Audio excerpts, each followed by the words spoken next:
तो बहुत बहुत नमस्कार सब बच्चों को। पहले तो यार ये चीज कि इस टाइम पर आज ये आखिरी क्लास है, कुछ वजह से शाम को क्लास नहीं हो पाई, तो आज सिर्फ ये क्लास है जो इस टाइम पर होगी। कल से ये क्लास आपके आपके जो प्रॉपर टाइम है 7 से 8 उस टाइम ही होंगी। तो जो बच्चे लाइव देख रहे हैं वो लाइव देख लीजिएगा। आपकी जो क्लास एक और चल रही है उसको 7 बजे रिकॉर्डेड देख लेना, मर्जी है आपकी। नहीं तो मेरी क्लास को 7 बजे रिकॉर्डेड देख लेना, ठीक है। बस इतना सही काम करना है, ठीक है। तो क्योंकि हम भी चाहते हैं कि हर बच्चा लाइव क्लास देखे, इसीलिए जो सिर्फ ये आज की क्लास है, आज ही सिर्फ इसको मैं आपको क्लास लाइव ले रहा हूं। ये हम कल के आज के बाद ये क्लास नहीं लेंगे इस टाइम पे, ठीक है। तो अच्छा मैं बताऊं कि आपकी 12 बजे क्लास होती है कोई? 12 से 1 कोई 12 से 1 क्लास है आप लोगों की, या 12 से 1 क्लास नहीं है?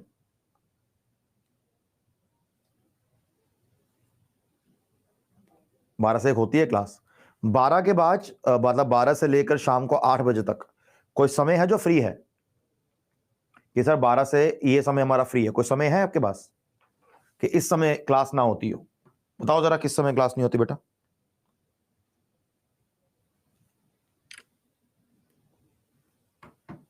सिक्स टू 7 क्लास नहीं होती। चलो मैं खुद मैनेज देख लूंगा अपने आप, डोंट वरी। तो आइए जरा क्लास को स्टार्ट करेंगे। और हम गरीबी स्टार्ट कर चुके थे कल, तो हमने गरीबी को पढ़ते पढ़ते यहां तक हमने कवर कर लिया था कि भाई गरीबी क्या होती है और गरीब कितने प्रकार के होते हैं। आज पढ़ना है हमने यहां से। भारत में गरीबी के आकलन के लिए, गरीबी के मेजरमेंट के लिए कुछ कमेटीज बनाई गई हैं। पहली है अलग कमेटी, दूसरी है लकड़ावाला कमेटी, तीसरी है तेंदुलकर कमेटी और चौथी है सी रंगराजन कमेटी।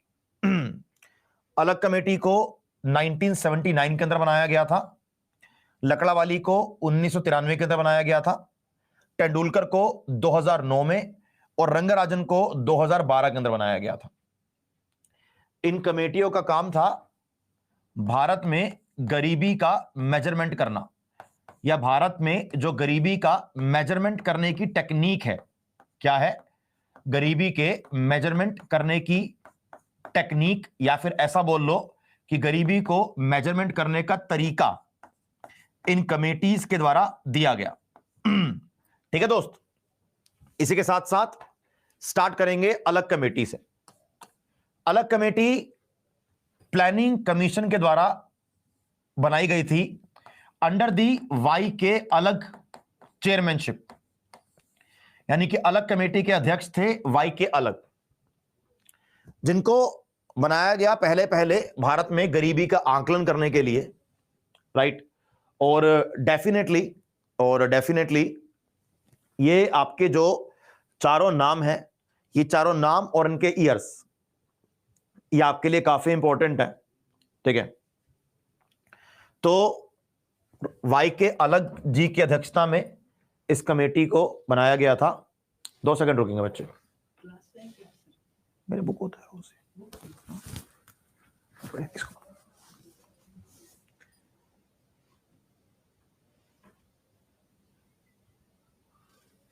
ठीक है, तो इसके बाद अगली होती है हमारी लकड़ावाला कमेटी।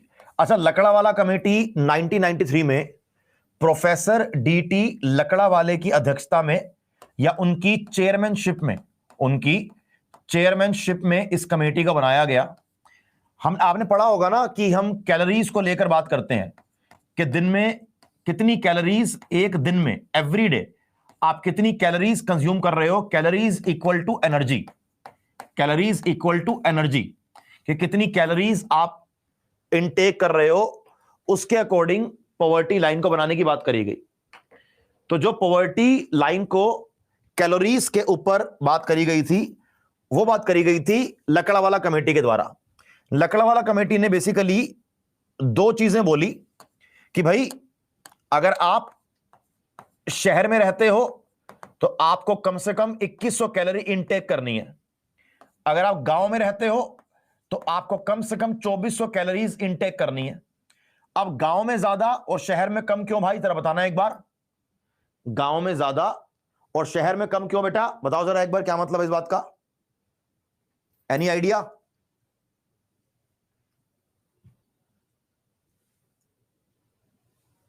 पता किसी को नहीं पता?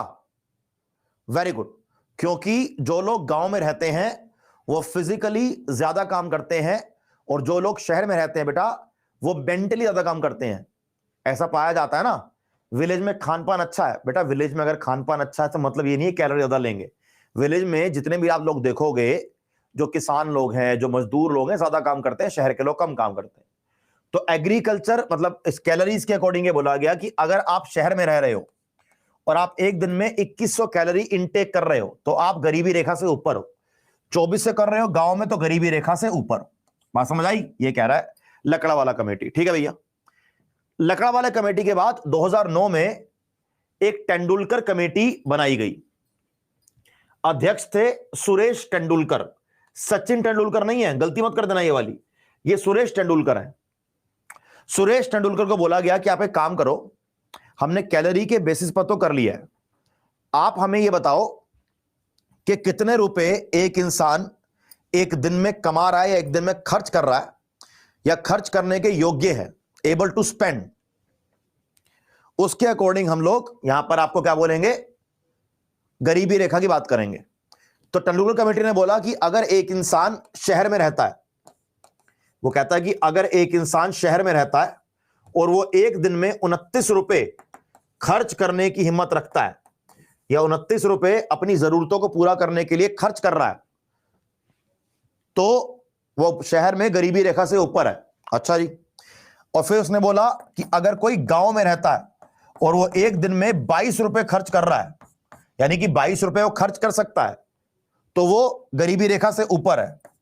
भाई साहब, इस एक चीज को लेकर ना, इस एक बात को लेकर इतनी जबरदस्त तरीके से तेंदुलकर कमेटी की बेइज्जती करी गई थी कि आप कह रहे हो कि एक आदमी 29 रुपए में एक दिन में, यानी कि महीने के कितने हुए, अगर 29 रुपए एक दिन के, तो बताना मुझे एक बार कि महीने के कितने होंगे, बताओ जरा फटाफट से बेटा।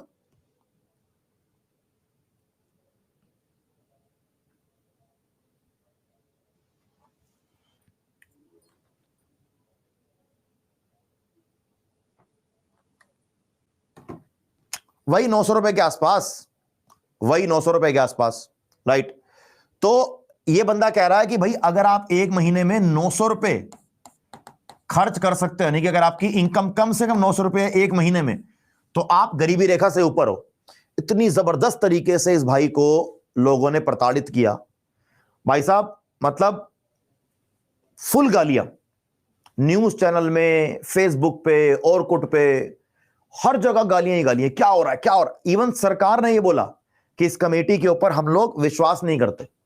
सरकार ने यह बोला कि हम इस कमेटी पर विश्वास नहीं करते। ठीक है, इस कमेटी पर विश्वास नहीं करते, बड़ी अच्छी बात है। अब इस कमेटी पर विश्वास ना करते करते इन्होंने क्या किया, इन्होंने रंगाराजन कमेटी की स्थापना करी।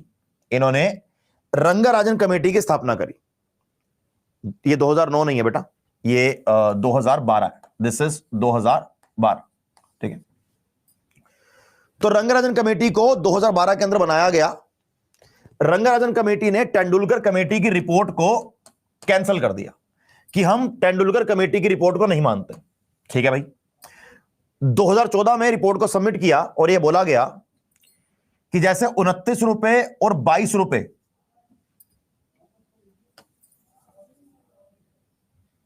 जैसे 29 रुपए और 22 रुपए हमें तेंदुलकर कमेटी ने दिया था, ये अर्बन के लिए और रूरल के लिए। इन्होंने बोला कि हम देंगे, रंगाराजन कमेटी ने दिया 47 रुपए अर्बन के लिए और 32 रुपए रूरल के लिए। लेकिन ये सब चलते हुए, ये सब करते करते सरकार की एक रिपोर्ट सबमिट हुई। ये सब करते हुए सरकार की एक रिपोर्ट सबमिट हुई और सरकार की रिपोर्ट में क्वेश्चन पूछा गया कि तेंदुलकर कमेटी के अकॉर्डिंग अर्बन में 29 रुपए कमा रहे हो, गांव में 22 रुपए कमा रहे हो, तो इस डेटा के अकॉर्डिंग भारत में गरीब कितने परसेंट लोग गरीब हैं? इस डेटा के अकॉर्डिंग भारत में कितने परसेंट लोग गरीब हैं? यह क्वेश्चन सामने उठ के आया। बताओ क्या आंसर होगा इसका, बोलो।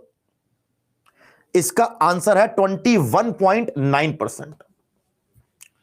According to according to Tendulkar committee, जो ये 2009 के अंदर बनाई गई थी, 21.9% लोग भारत में गरीब हैं। भाई साहब, जैसे ही ये डेटा निकला, इस डेटा के निकलने के बाद भारत की हर जगह वाहवाही। अब इंटरनेशनल मीडिया, न्यूयॉर्क की मीडिया है ना, ये सारी मीडिया इंडिया में तो आएगी नहीं रियलिटी देखने के लिए। उनको दिखा ये डेटा कि भारत में सिर्फ 21.9% लोग गरीब हैं।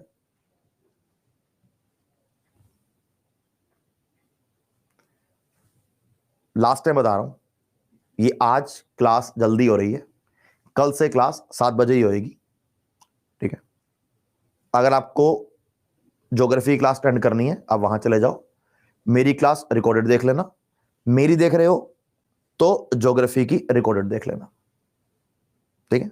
अब प्लीज बीच में डिस्टर्ब मत करना एक बार भी, प्लीज रिक्वेस्ट है। तो तेंदुलकर कमेटी का जब ये डेटा आया तो सरकार ने बोला कि यार ये तो पूरी दुनिया में हमारा फायदा हो रहा है, ये पूरी दुनिया वाहवाही कर रही है हमारी। तो सरकार ने बोला तेंदुलकर कमेटी को ही मान लेते हैं। सरकार ने बोला कि हमने जो ये रंगाराजन कमेटी बनाई थी, रंगाराजन कमेटी के अकॉर्डिंग 29.5% लोग भारत में गरीब हैं। इसके अकॉर्डिंग 21.9% लोग भारत में गरीब हैं। अब यह डेटा पूरी इंटरनेशनल मीडिया के अंदर फैल चुका है, भारत की वाहवाही हो चुकी है। तो भारत सिर्फ 2 साल के बाद ये कैसे बोल दे कि गरीबी रेखा, पहले 21.5% गरीब थे, अब बढ़कर 29.5% गरीब हो चुके हैं। तो यहां पर भारत फंस गया कि अब क्या किया जाए। तो क्या लगता है आपको कि भारत ने यहां पर क्या किया होगा? पॉलिटिक्स खेलने के लिए यहां पर भारत ने क्या किया होगा, यह बताओ मुझे आप, बोलो। Any idea? Any idea? सरकार ने क्या किया? सरकार ने बोला कि रंगाराजन कमेटी को हटाओ, हम भारत में तेंदुलकर कमेटी को ही फॉलो करेंगे। और आज भी तेंदुलकर कमेटी को फॉलो किया जाता है, समझे? आज भी तेंदुलकर कमेटी को ही फॉलो किया जाता है। अब इन्होंने तेंदुलकर कमेटी के लिए एक डेटा दिया। इन्होंने क्या बोला? इन्होंने बोला कि हम भारत में एक परिवार को लेकर या भारत में हाउस होल्ड को लेकर एक गरीबी रेखा मापने की बात करेंगे। भारत में एक परिवार कितने लोगों का माना जाता है, बताना था मुझे जरा एक बार। भारत में जो आपका एक परिवार है, ये कितने लोगों का? वेरी गुड, डेफिनेटली 5 लोगों का। तो इन्होंने बोला कि अगर एक शहर में कोई परिवार रहता है, 29 रुपए एक बंदे के हैं, तो 5 लोगों के कितने होंगे? सर 145 रुपए होंगे। कह रहा ठीक है। कह रहा 145 को 30 से मल्टीप्लाई कर दो तो महीने का खर्चा निकल आएगा। कह रहा ठीक है भाई, निकल आएगा। तो 3 पंजे 15, एक हासिल जाएगा। 3 चौक 12, एक 13, एक हासिल जाएगा। 3 एकम 3 और एक 4, 4,350 रुपए। अगर वो कहता है कि अगर एक परिवार एक महीने में 4350 रुपए खर्च करने के लिए तैयार है, तो भाई वो गरीबी रेखा से ऊपर है, अकॉर्डिंग टू तेंदुलकर कमेटी। फिर लोगों ने गालियां बकी, इसने फिर समझाया। और यह पॉइंट हमको समझना पड़ेगा, it is a logical thing. How? यह कह रहा है कि आप भारत में गरीबों को दिल्ली में, मथुरा में, पटना में, हैदराबाद में, मुंबई में, गोवा में या बेंगलोर में मत बात करो। कह रहा आप मुझसे बात करो जो राजस्थान के कस्बे के अंदर रहता है। जो राजस्थान के कस्बे के अंदर रहता है उसकी बात करो मुझसे आप। दिल्ली में तो हर इंसान, एक फैमिली 10-15 हजार तो कमा ही लेती है, दिल्ली में तो कहते हैं गरीब ही नहीं है कोई, इनके अकॉर्डिंग दिल्ली में तो गरीब रहता ही नहीं है कोई। और ये रियलिटी भी है, ये रियलिटी भी है। आपको सही बताऊं तो ये कहता है कि मुझे आप बताओ कि झारखंड के एक जिले के एक कोने में परिवार रहता है जो झुग्गी झोपड़ी के अंदर रह रहा है, जिसने 1000 रुपए के दाल चावल खाने हैं और कामला सेट करना है। ये बंदे ने अपनी बात को करा यहां पर प्रूव, क्योंकि हमेशा जब हमेशा हम इतनी चीज पढ़ते हैं ना तो हम क्या सोचते हैं कि इतने में क्या खर्चा होगा। यहां पर मुद्दा यह है कि हम यहां पर यह बात नहीं कर रहे कि कौन अमीर है या नहीं है, हम बात कर रहे हैं कि गरीबी रेखा से नीचे कौन है।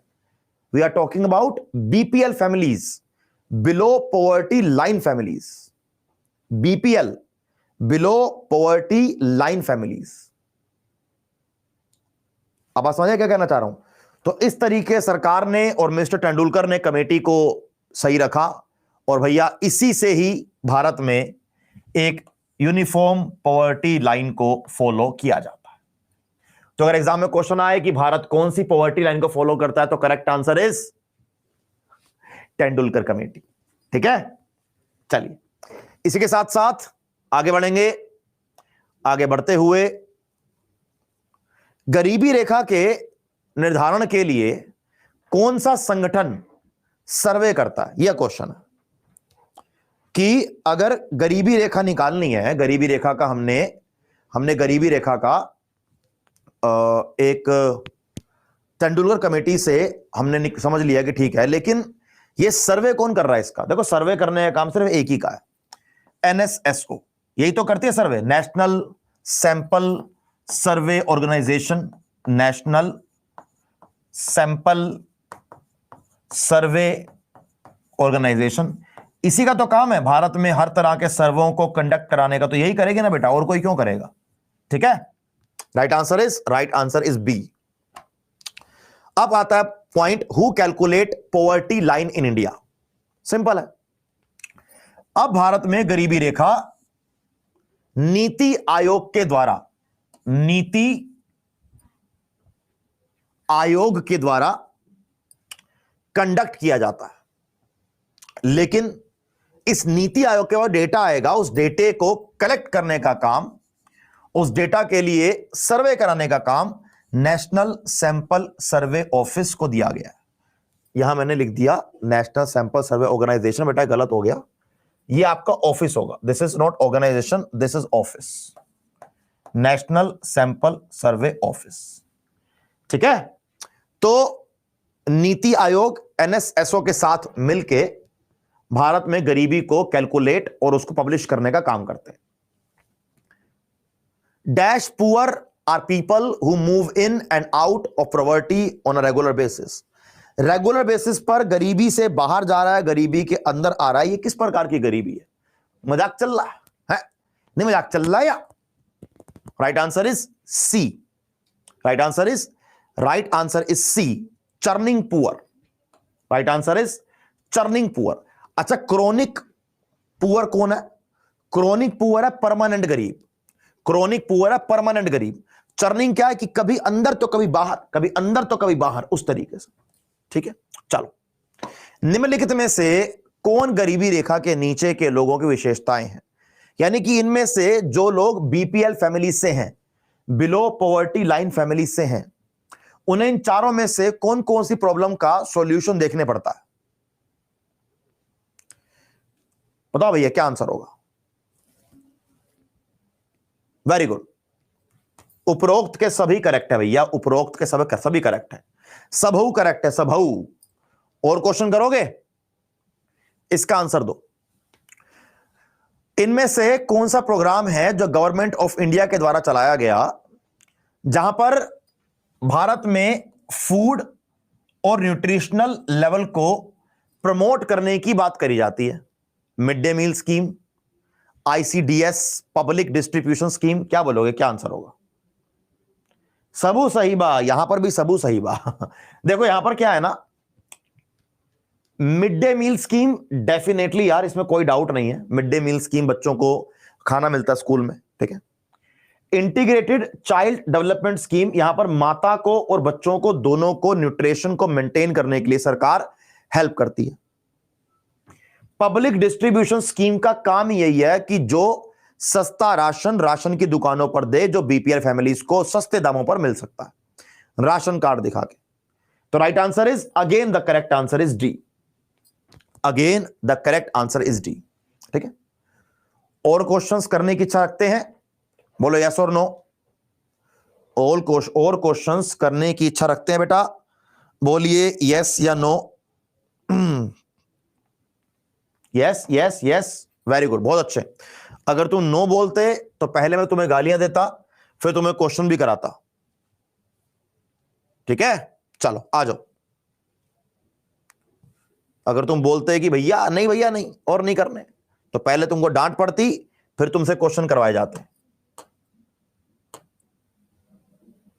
चलो भैया तुरंत उठ जाओ, आसमान में उड़ जाओ। पहला क्वेश्चन क्या पूछ रहा है?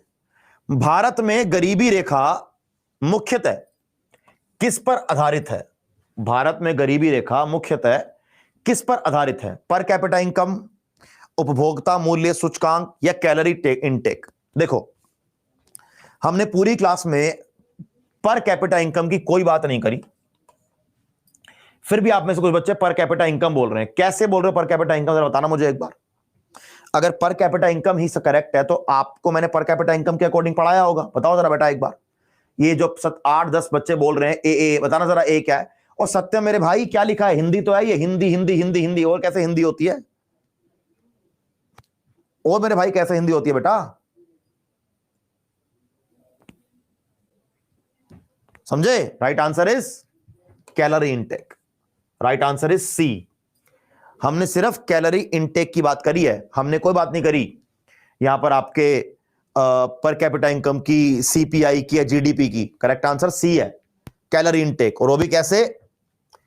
2400 रूरल का और 2100 अर्बन का। ध्यान रखेंगे बात को। अगला क्वेश्चन आइए नेक्स्ट।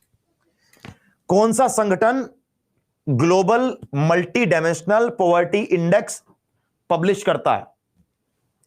आई पढ़ाकर आया हूं, गलती मत करना, कल पढ़ाया था क्वेश्चन आपको मैंने।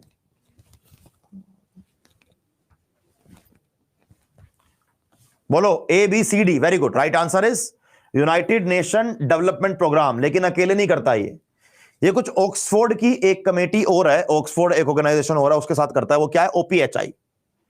ऑक्सफोर्ड क्या है? Oxford poverty and human development initiative, OPHI. सिर्फ ऑक्सफोर्ड याद रख लेना, आंसर आपको समझ में आ जाएगा अगर आ गया तो। ह्यूमन डेवलपमेंट रिपोर्ट के अंदर, ह्यूमन डेवलपमेंट प्रोग्राम के द्वारा यह मल्टी डायमेंशनल इंडेक्स निकाला जाता है ग्लोबल लेवल पे, और भारत के लेवल पे नीति आयोग के द्वारा। भारत के लेवल पे नीति आयोग के द्वारा। ये पढ़ चुके हम ऑलरेडी, कल पढ़ चुके हम ये। मनरेगा, आपने मनरेगा की स्कीम के बारे में सुना होगा। जरा बताना एक बार कि मनरेगा की स्कीम का रियल ऑब्जेक्टिव क्या है? मनरेगा स्कीम का रियल ऑब्जेक्टिव क्या है? बताइए जरा बेटा एक बार।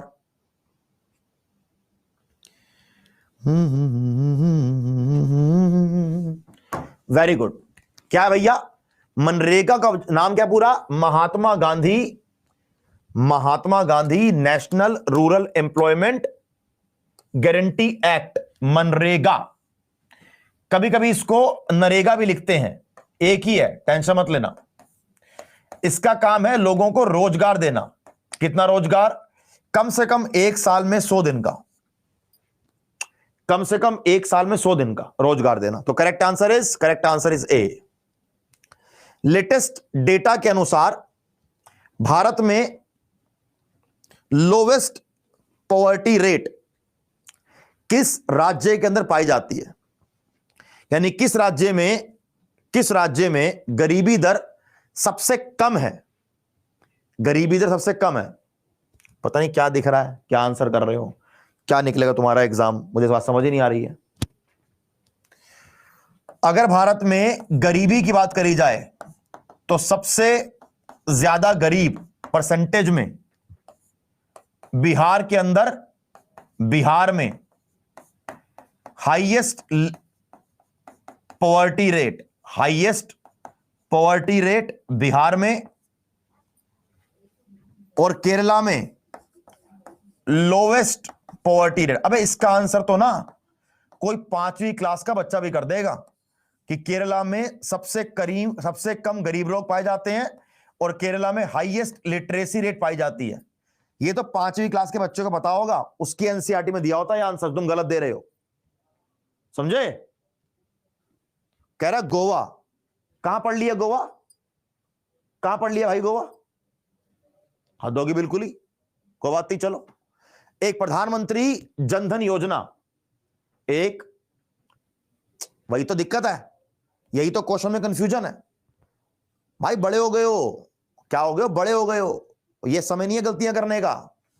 प्रधानमंत्री जनधन योजना इन चारों में से किसकी बात करती है, बोलो। देखो, प्रधानमंत्री जनधन योजना में क्या बोला गया, यह बोला गया कि भाई जिन लोगों का बैंक अकाउंट नहीं है उन लोगों का बैंक अकाउंट खोल दो, जिन लोगों का बैंक अकाउंट नहीं है उन लोगों का बैंक अकाउंट ओपन करो।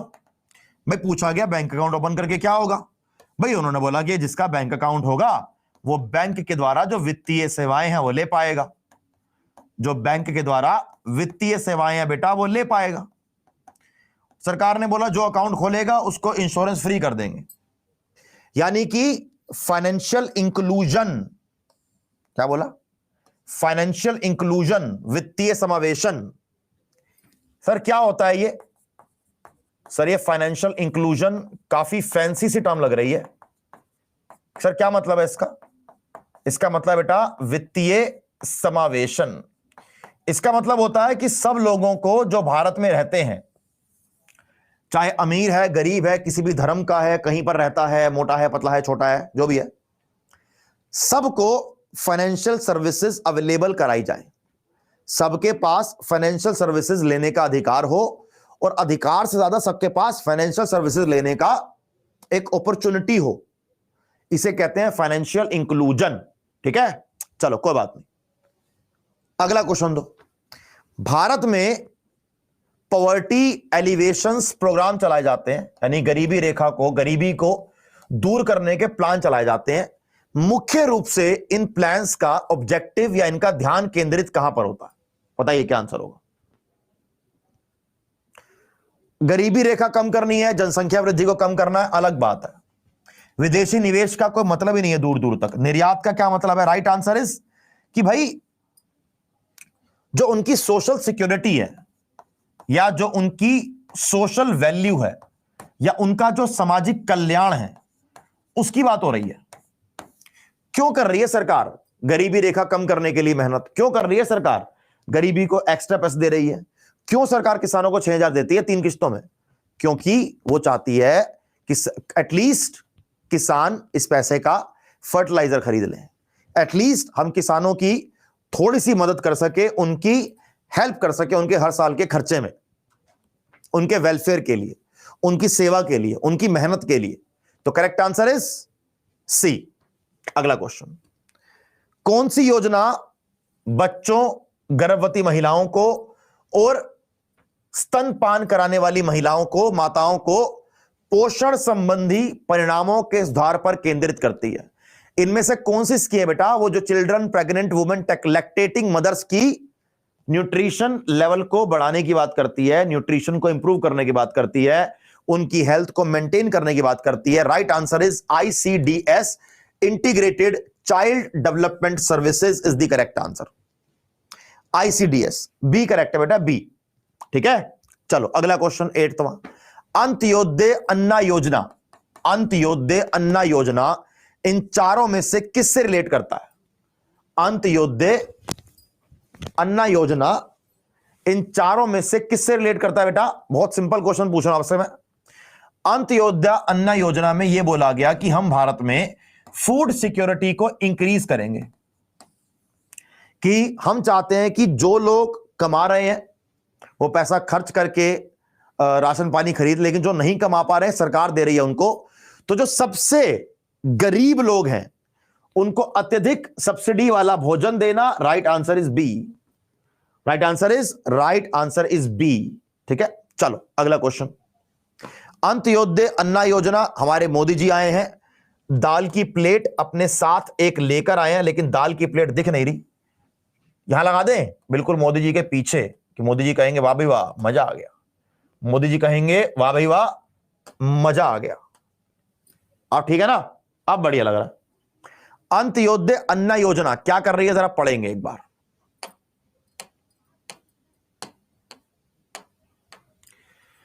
गवर्नमेंट एक स्पॉन्सर्ड स्कीम है जो भारत में पुअरेस्ट फैमिलीज को, गरीबी से गरीब फैमिलीज को फूड प्रोवाइड करेगी बहुत ही कम दाम पे। बहुत ही कम दाम पे क्या करेगी,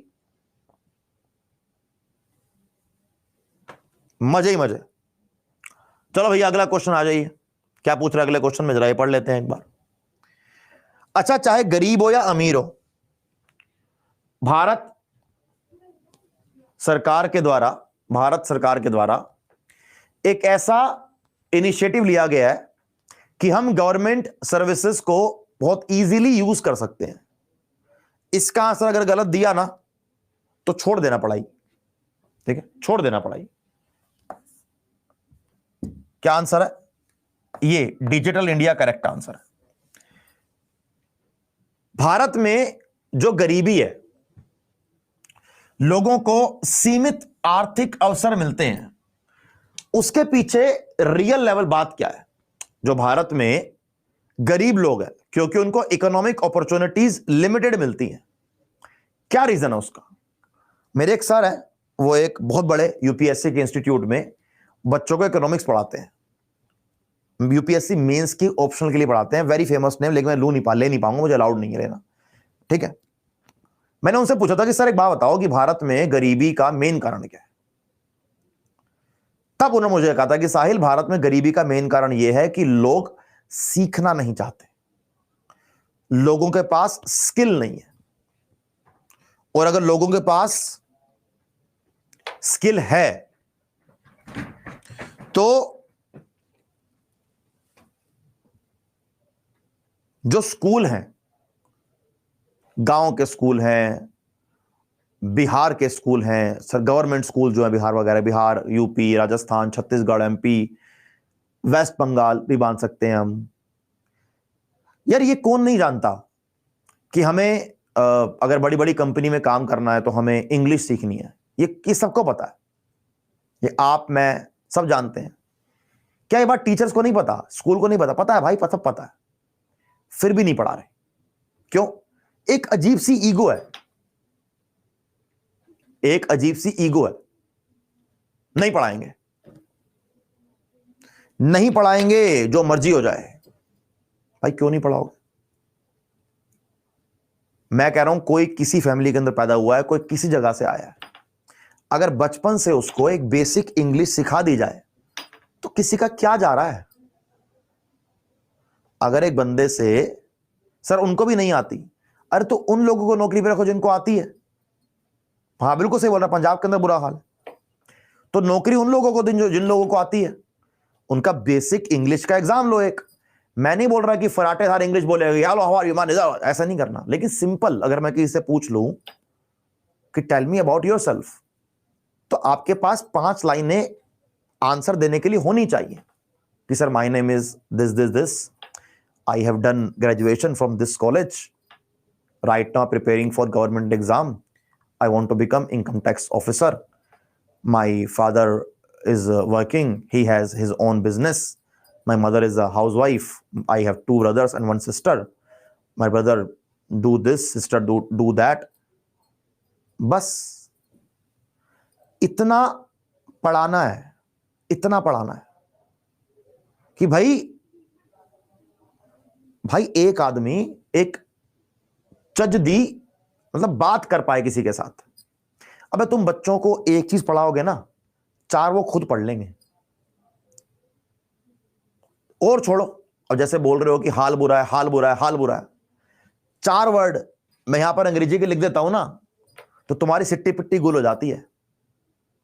तुम में से ये नहीं पूछता कोई कि लिटरेसी का मतलब क्या है।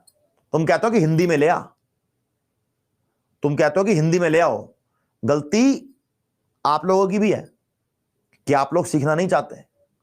रैपिड इंग्लिश की बुक आती है 100-150 रुपए की, पढ़ लोगे ना उसको भी तो सुधर जाओगे। और जो ये कहते हैं ना कि भाई रेलवे का एग्जाम देना, उसमें इंग्लिश नहीं आती है, जब जाओगे नौकरी करके, जब ऊपर से फाइल आएगी ना मिनिस्ट्री से, वो इंग्लिश में आएगी, वो हिंदी में नहीं आएगी। उसको बोल के दिखाना कि इसको कन्वर्ट करके ला। हो सकता है मेरी बात बुरी लग रही हो, लेकिन एक बड़े भाई की तरह एक ऐसी एडवाइस दे रहा हूं, पूरी जिंदगी काम आएगी। अपनी बेसिक इंग्लिश पर काम करना चालू कर दो। अपनी बेसिक इंग्लिश पे काम करना चालू कर दो कि 4 लोगों के, मैं ये नहीं बोल रहा हूं कि तुम एकदम फराटेदार इंग्लिश बोलो कि दिस दैट देयर ना, एक बेसिक अंग्रेजी बोल पाओ, बेसिक अंग्रेजी कि अपने बारे में, अपने काम के बारे में, इन ये चीजें समझ आनी चाहिए भाई, ये तुम्हें आना चाहिए समझ। बेसिक चीजें हैं, बेसिक बातें हैं, ठीक है।